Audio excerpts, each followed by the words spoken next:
Chapter 7 November 1957 Qinghai-Tibet Plateau. A group of soldiers escorted Zoe and two other new researchers on the difficult journey to one of the harshest places on Earth. Uncomfortable in the coarse army uniform, she huddled in the corner of the truck, hands clenched in her lap.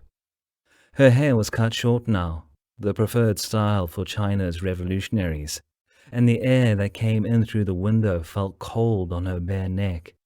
After winding and bouncing through the jagged mountains on a seemingly endless road, the line of trucks now crept across the desolate plateau.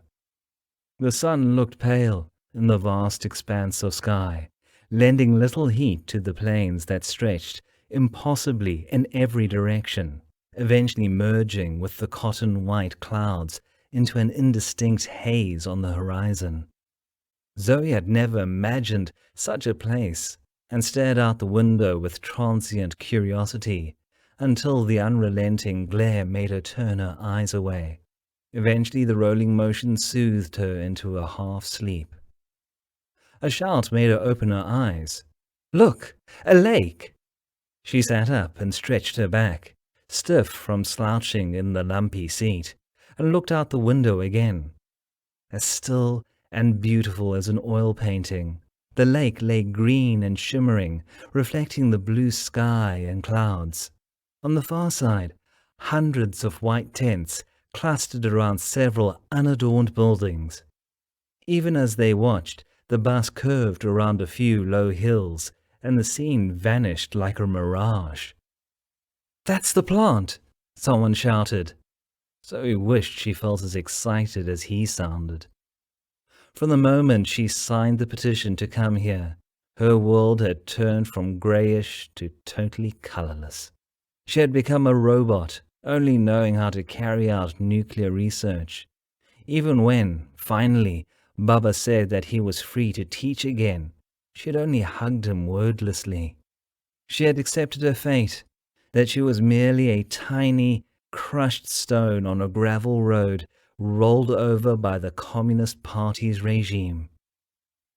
The gravel road led the convoy to a huge steel gate, the only visible gap in an imposing concrete wall. Observation towers jutted out from the wall at regular intervals, giving the compound a distinctly military feel. The sign on the gate, declaring Qinghai mining, did nothing to dispel the mysterious and foreboding atmosphere. Through two more heavily guarded gates, Zoe still saw nothing except for rocks and wild grassland.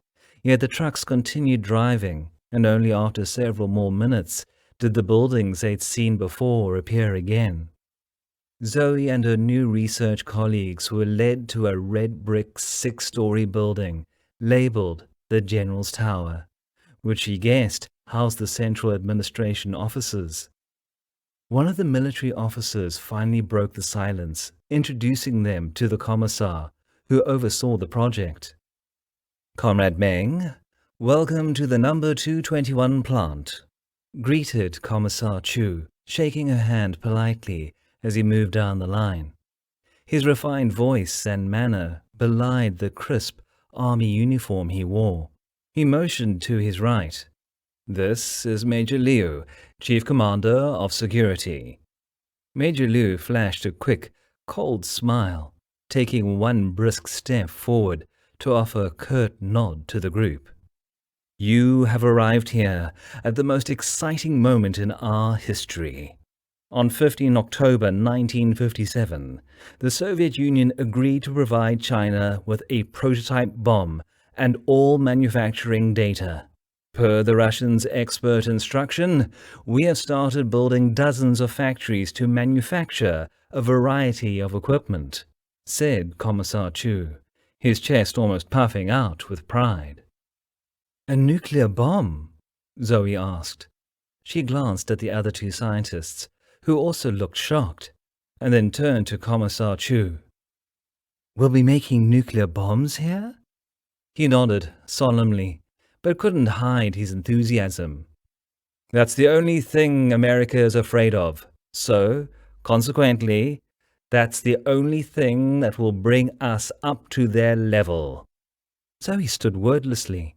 Her mind flashed to a distant memory when she and John had signed a petition at a nuclear disarmament rally.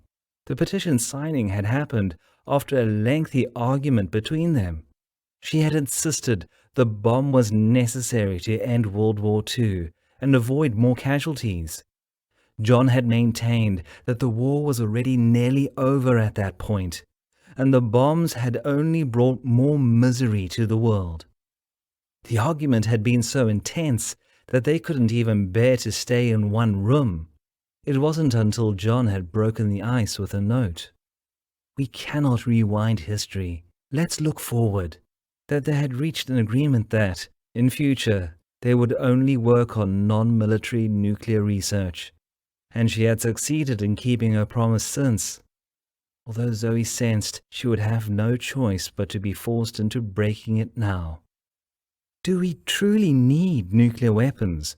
We did win the Korean War without it, she asked, despite her fear of questioning these powerful men.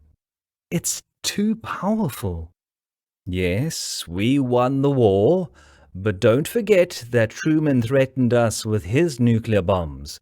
If we'd had nuclear bombs then, they wouldn't have dared to start the war in the first place. Then they would have sat down to talk peace with us much earlier. And who knows when and where they'll start the next war. Once we have nuclear weapons, we won't be afraid of them, and they won't dare provoke us again. Comrades, we all share in the duty and privilege of making our motherland safe. Commissar Chu paused and looked at each of the scientists in turn, as if to discern their political attitude. You have been chosen to come here because the party trusts that you have both the ability and the determination to complete this historic task. The party trusts your high political integrity. The other two scientists seemed to have recovered from the momentary shock. One scientist said, "Commissar Chu, thank you for your trust. We won't let the party down." The other scientist almost made his pledge excitedly. "We will certainly live up to the party's trust." Zoe could only nod, displaying the bare minimum of political conscience. If she wanted to live here unscathed, she would have to betray her promise to John. What other choice did she have? Good. Commissar Chu led them across the lobby to a model. The facility covers 1,170 square kilometers. Buildings are all named in code numbers, from number 1, the telecommunication and command center, onwards. Looking at the huge pool of white tents representing the residential area, separated from the research and experimental area by a narrow field, Zoe was amazed by the sparse, military-style model. It was primitive, made of clay, sand, wire and paper, but offered enough detail to show the overall concept and massive scale of the project. That night, after dinner, Zoe sat by the fire and started writing the first letter to her parents since she had left home. Dearest Mama and Baba, I've arrived at Qinghai mining safely. I feel a bit short of breath due to the high altitude, but nothing too serious. I shall get used to it in a few days. I'm living in a tent shared with 3 other research fellows. Zoe stopped, looking around, wondering if she should write more about the living conditions, as it would only make them worry. The tent was so thin that the noise and force of the wind blowing seemed as if it could crush the structure at any time. 4 narrow beds on a raised timber frame, each neatly covered with a white doner, left no privacy for anyone. Only the desks, made up of some timber boxes and suitcases, gave her the familiar feeling of an academic environment. A dusty kettle sat on a dead coal stove, which was only to be used for cooking meals. The first night's dinner had been very simple, some rice and a can of spicy vegetables. She had digested it so quickly that she could feel her stomach making hungry noises now. The living conditions were very primitive, harsher than she had expected, and worse than her Baba's warnings. He'd been against her coming from the beginning because of this. "Physically, you will always be a bit weak because of your asthma and irregular heart rate," he'd said. "The unlivable conditions there will only make these problems worse." And Mama kept asking her who would look after her if she got sick. She had only managed to calm them by promising to write very often and return home immediately if she could not endure the conditions there. So, she ought to write uplifting things, but nothing that would alert them and make them worry. She wrote, "It's a beautiful place with blue skies and green grass. I met the mining authorities and had a quick tour of the site. There are many scientists, engineers, and people with different skills who have already been working here for years, and I'm proud to be chosen to join this unique project. Baba, you told me to come back and build a new China. That is what I'm doing now. Baba, please be proud of me. Mama, Baba, I will come back and visit you next year.